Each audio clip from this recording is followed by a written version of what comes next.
Hello, everybody. This is NBL Overtime. Hashtag NBL Overtime to get involved. I'm excited. You should be excited. The crew's excited. We're starting to fire up towards a huge playoff run in NBL 22. And my man, you can't see this, but he's wearing flares. What up, my man? How you doing? Bro? What am I wearing? Those pants, they're like flares. My bell bottoms. What are they called? Yeah. Bell bottoms. They're back in style. 1975 called. They're happy with you, man. How you doing? I'm very, very well. They're back in style. They are the pants. I like them. Not for me, but for you. They are the pants you wore on the front of the New York Times? No. Same color, Yeah. different pants. Those are in New York. Okay, Yeah. good. Liam Santa Maria has bought the heat. The Blazers out, Studs and Duds is out, power rankings not far away, and of course, NBL free agency, everything you need to know about players out of contract. How you doing, big dog? I'm good, man. I'm good. It is heating up. The race to the finals is red hot. There's players coming in. There's rumours and innuendo.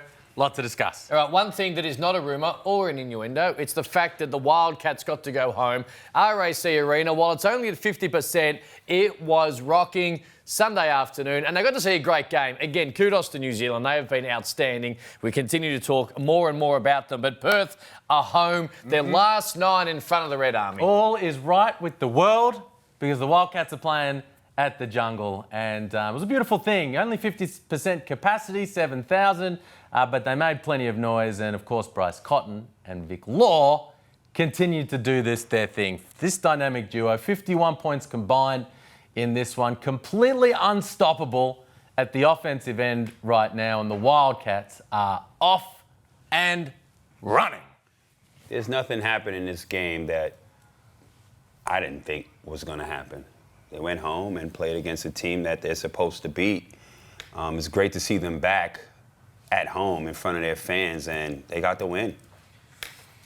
You talk about the dynamic duo, and a lot's been made, in particular in the last couple of weeks when the statistical historic run these two teammates are on, right? But what happened? This is what happened a week ago in that wonderful game in Tassie that went to overtime. It was Vic Law in the first half and Bryce Cotton allowing the game to come to him. And then on Sunday, it was a little bit extra. 5 shots in the first half of Vic Law. We spoke in the commentary crew, Copeland and Gaze. Oh, yeah, geez, Vic Law.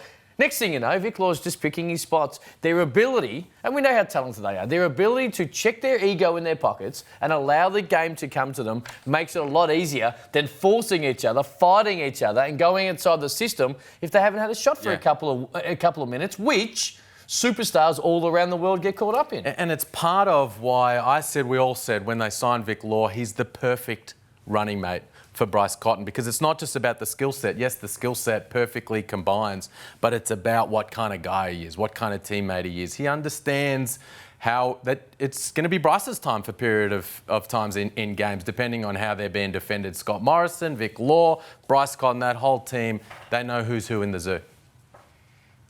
And possibly John Brown III, because this is starting to heat up. We've got 8 games to go. If you're a Wildcats fan, you have to play 7 to automatically or to qualify for finals. But I don't like that rule, but we'll get to it another time. So what are we hearing? Lockie Reed, Channel 10 in Perth, continuing to report that John Brown III has done a workout, met with officials. The Red Army are just following this dude around like paparazzi. He's been in Russia. Liam Santa Maria, break this down from what you know. Oh, I love it. All right, there's a whole heap of smoke around Western Australia right now because there's some fire, and we're waiting for this to become official from the Wildcats, but really only a matter of time when he gets that clearance from Russia. And we've been saying all year, yeah, they're winning games, but in the push and shove of the finals, this team needs a little bit more help in the front line. So Michael Frazier's been underwhelming. This is the move that they needed to make. Straight out of the EuroLeague, been playing for Unix Kazan, second in the EuroLeague in minutes played on a team that's got a winning record and leads the EuroLeague in steals, 2.8 steals per game, a full steal more than anybody else. His energy, his activity, his defensive rebounding is exactly what they need. Okay, so where does it sit? Well, just waiting? Just keep refreshing your feed. Waiting? So this is a clearance situation more so than a team decision. The decision's already been made if they get the clearance that he will play. My understanding is these Russian teams are not given these clearances right now as these players head off. But FIBA has been stepping in after about 5 or 6 days and cutting those guys loose. So it's a waiting game right now for the Wildcats. Strong gets stronger. if this happens, Corey? Strong definitely gets stronger because he's a unit, and we just saw off the highlights. What I really liked about it was that's effort areas that were highlighted on this clip that we just saw. Energy, passion, and that's contagious on any team for any amount of minutes you're on the court. So, look, my phone been blowing up with people telling me weeks ago, if he comes here, that's the word on the street, he's coming, and I'm never really hyped to see anybody until I see it, but just based off of, forget ability on offense, just that type of intensity, all he needs to do is rebound and finish around the basket. Bryce Cotton is going to handle everything over there. Big Law, they'll handle the bulk of the offense. All he needs to do is those little things, and he'll be immediately a great fit for this club. What I think is going to be interesting is he's not a shooter. Really can't shoot from three, doesn't shoot from three. It's not what he does. And Scott Morrison has really liked those lineups where they're small and everyone can shoot. And it's spaced out. You've seen offensively what it's done for their squad, what it does for the lane in clearing that thing. So it's Wagstaff and Vic Law predominantly in those spots. How much does that change things? How much now do they go to those kind of lineups? It's going to be fun to watch. Someone once told me, one newsbreaker on a show is great. 2 newsbreakers on a show is better.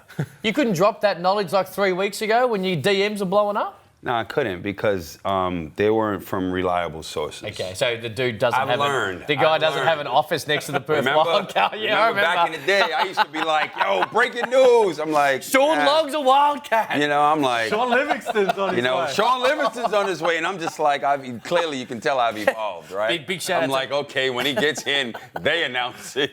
I'm okay with it. Big shout out to the dude who lived in an office next to the Perth Wildcats 3 pre-seasons ago.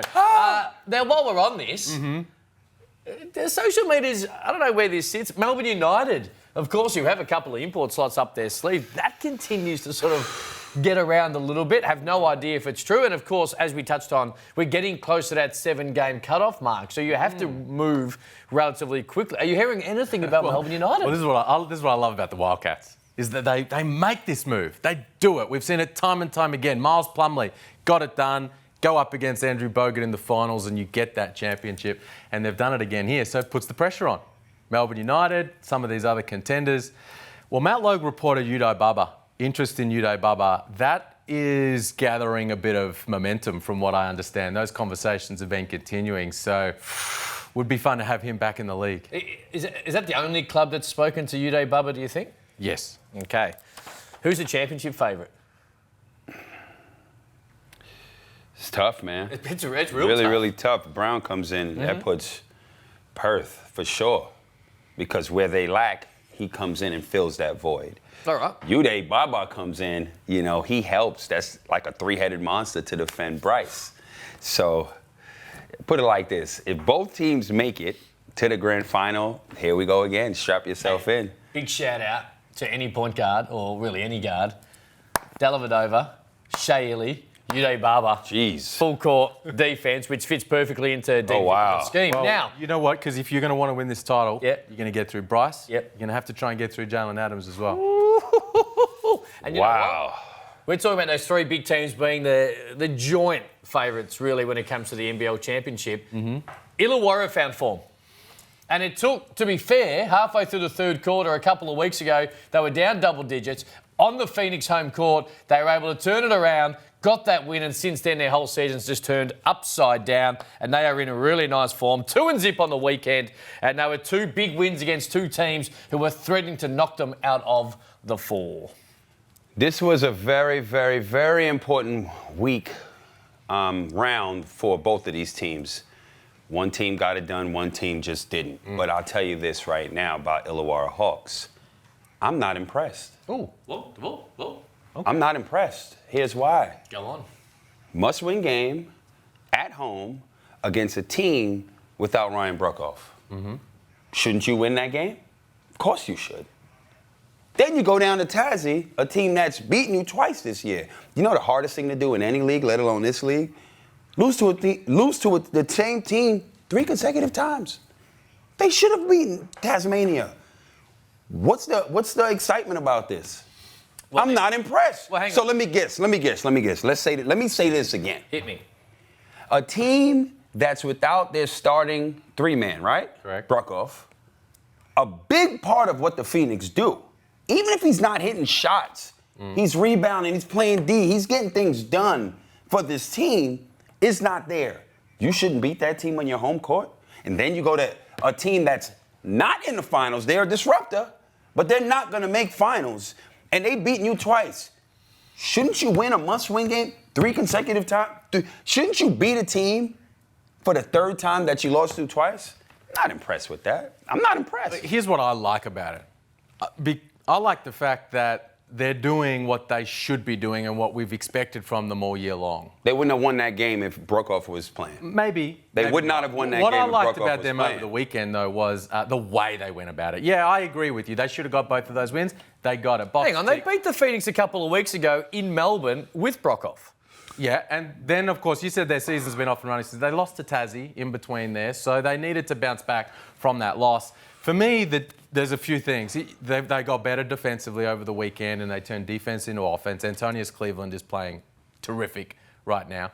Great to see Tyler Harvey find some form, get to the rim against the Phoenix. But for me, the difference is Duop-Reath. At the start of the year, remember, he splashes onto the scene, big scoring games, but he's getting on the glass. Coming into the round, Corey, Duop-Reath was 15th in the league in rebounding, 22nd in the league in defensive rebounding. That's not enough from a premier big man like him. On the weekend, 2 double-doubles. It's not surprising. He's had 4 games with double-figure rebounds. They've won all of them. So his activity, getting on the glass, I think is huge for that team. I think it's a mindset thing. I reckon the game against the Phoenix was the most aggressive I have seen him. If not this year, definitely since the early parts of this NBL season you spoke about. So his mindset off the top was aggressive, and you're right. I get it. You had Illawarra winning the championship in the pre-season. They haven't quite got to the level we expected, but I also think, as Liam touched on, they're getting to that level. And you say you're not impressed, but you have to win those games to keep the Phoenix and the Jack Jumpers at bay to make the playoffs, get to your highest level, and have a crack at this thing. And I think they're starting to do that. Have you flip-flopped? Are you wearing the pyjamas? Are they making the finals? I am wearing the pyjamas because it's starting to get a little colder. But I will say this. I still don't think they will make the playoffs. Will they? Yeah, they will make it from here because the Phoenix in the last couple of weeks haven't been all that strong, and they've lost to this team twice. They've lost to this team twice. Have you checked the schedule? I've checked the schedule. A lot of tough games. Yeah, you're right. But like a couple of weeks ago, we said, the tough games to come for Illawarra. And you know what they did? They beat Phoenix twice, and they went... But this is what Corey's talking about. He's waiting for him to beat Melbourne, beat Perth, beat Sydney. Yeah. Those games are coming up. Yeah, well, we're going to find out. I still think they'll just make it, which is a flip-flop on where I've been. But probably not the biggest talking point to come out of the game. That was probably post-game homicide. 2 men do you love? AC and Scott Roth. A little bit of smoke. Scott Roth wanted all the smoke 3 or 4 times. I think that was Jack Everett's comment. Talk to me what you made of this, homicide. All right, well, I have no problem with the taunting. I have no problem with that, right? But the issue here is what ticked Scott Roth off is when he went to shake his hand and he smacked his hand and brushed him off. That's where the unsportsmanship came in, and that's where I felt that Scott Roth got pissed off and lost it. He did not have a problem with him mimicking him and taunting him. That wasn't the issue. It was, I took the loss, I can take that because I do it as well. When I went to shake your hand as a man, you smacked it away and basically was like, get out of here. I'm not shaking your hand. That's when tempers boiled over. Now for me, AC, you had a great game, big win. I'm okay with the taunting. What you need to do is shake the coach's hand and keep it moving. And that's when everything went wrong. Get out of here. I like it. You're 100% correct because I think we're focused on the wrong thing as to why Scott Roth was a little upset. Now, talking about upset, Liam Santamaria said, I haven't been to monitor in weeks. And I said, well, get back there, young man. Liam Santamaria, take it away. What do you want to talk about? I want to talk about the Spanulis. Here we go. You would have heard it during the weekend in the Perth Wildcats huddle. Scott Morrison refers to the Spanulis. Now, let's look at that play. Who is Vasilis Spanulis? Absolute European basketball legend. Olympiakos, the Greek national team, had a cup of coffee with the Houston Rockets. And this is, here he is right over here. This is Vasilis Spanulis. This is the play that has become synonymous with his name, that you get a little pick from the big on the block, and then he just comes sprinting, a full sprint up off the handoff from the big fella. Now, who runs this play a lot in the NBL? The Illawarra Hawks. They run this action for Justinian Jessup. It's one of their go-to plays. They love to go to it at the start of third quarters to get their man involved. Let's keep this rolling here. And Jessup, this is the Spinolis, and he comes off it towards his left hand so he can take that little left-hand dribble, get into his rhythm and get right to his sweet spot. And look, I mean, we could just roll these plays. They've been running this so much. Sometimes he shoots the gap and he comes off. Now, there's another look at this. This is the Miami Heat. This is kind of the NBA version of the Spinolis. A lot of teams running it. This is the Heat running it for Duncan Robinson, and it's a little different. It's out of a horn set. Roll this tape. You get an Iverson cut across the top, a back screen here, a little bit of sort of quasi-Spanish action, and then he comes off for the Spinolis, the handoff. And this is the version that the Perth Wildcats run. This is what Scott Morrison was referring to. The Iverson cut, the back screen from Bryce Cotton, and then bang, the handoff and the catch and shoot three. So the legacy of Vasilis Spinoulis across world basketball continues to grow. Beautifully done. Liam Santamaria at the monitor. What do you Well done. I thought you had something to say. No. Yeah? Good. Hey, seriously, I don't want any smoke. Yeah, give me some. Out of here. Oh, come on. All right, let's talk about Southeast Melbourne Phoenix, because while we have the top three teams who have cleared out as the championship contenders, or at least the favourites, Illawarra is starting to warm up. Southeast Melbourne Phoenix, 3 weeks ago, we were looking at this Southeast Melbourne Phoenix team, deep and talented, as one of those teams that, to be fair, we're going to be right there when the championship trophy was being handed out. But they have lost their mojo. We've got the injury to Ryan Brockhoff. We get that. What do you make of this team in the last couple of weeks, Corey? They just make me nervous, man. Their inability to close games out down the stretch, that's their weakness. We talked about it earlier, maybe not earlier, but a couple of weeks ago. We talked about who's the go-to guy, who do you go to, and just the inability. They're in games, and just their inability to close games out. You know, they get shaky at the end. That's the reality of it, and that's what happens when you do not have that closer that says, you know, that Casper Ware type of mentality. Give me the ball, we going home. They don't have that. That's the reality of it. They don't have it. With or without Brockhoff, they were still losing close games. So that just comes down to nerves. That's what it comes down to. They're nervous. They're shaky down the stretch. I don't know what to make of it.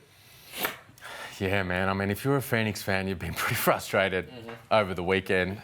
Some late game execution at both ends of the floor. Why weren't they fouling at the end of both of those games with the shot clock essentially turned off? That were big mistakes. And then that final play, you bring Joe Chi in, let's throw it to him over the top of the rim. Let's get the ball to Xavier Mumford or Mitch Creek. I don't know why you're throwing it to Isaiah Liafa in the corner. Now, what's in their favour is the schedule. They're 8-1 this season over the teams that are lower than them on the ladder, and 6 of their last 8 games are against those teams. If they continue that form, they beat those teams, they're going to make the finals. Well, let's have a look at their run home, because it is interesting. As you mentioned, there you go, Cairns and Adelaide, 2 wins.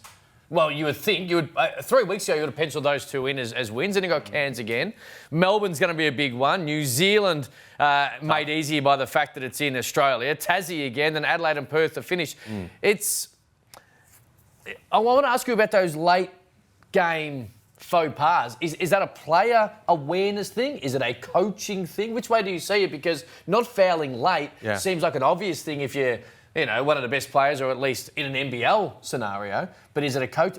How do you work it? It's a little bit of both. Simon Mitchell put his hand up in the post-game presser after the loss on who did they lose in the second game? They lost to Sydney. Yeah, to Sydney, and said we needed to foul. That was a mistake. The message didn't get through. So he took ownership of that. It's a little bit of both, and collectively they got some problems to solve. And you look at the other teams that are in that championship huddle.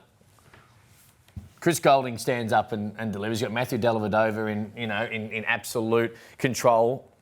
Jalen Adams from Sydney. You got Martin or Cooks. You look to Perth. They've got multiple closers. While Southeast Melbourne Phoenix, we all assume it is Mitch Creek. I still think he's the guy that it should go through, but the inability for them to stand up is the reason that right now, I do think if they finish 4th and have a throwdown or they have a playoff game against Melbourne, that could be the situation that energises them And the intensity of a throwdown in front of a packed John Cain Arena in a 3-game series might be the catalyst for them to go to a level to which we probably haven't seen yet.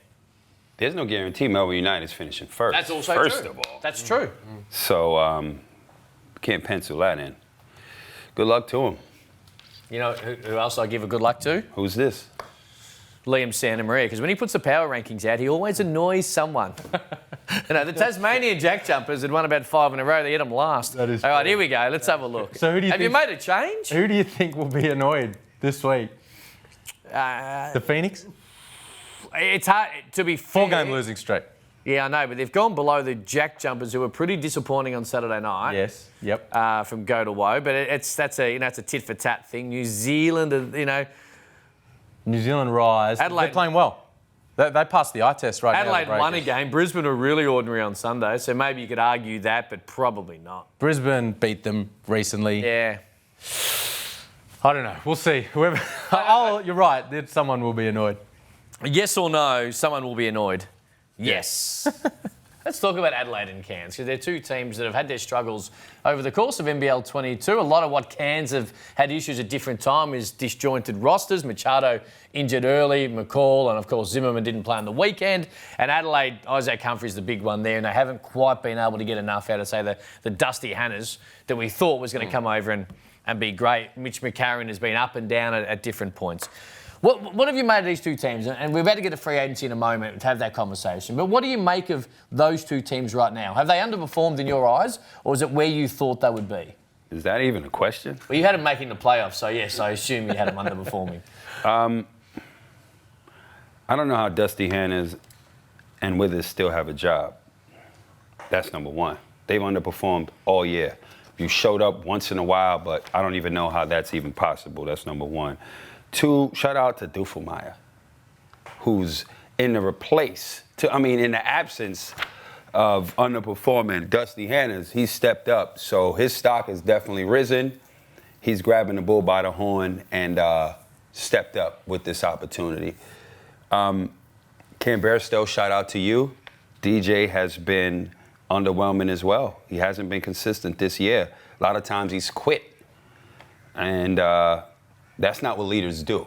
Leaders don't quit when things are going bad. You're supposed to step up and lead by example, whether it's vocal or not. We know you're not vocal, but be consistent with your play. And you've quit too many times. That's all I got for that team. Let's go to Cairns. Hit me.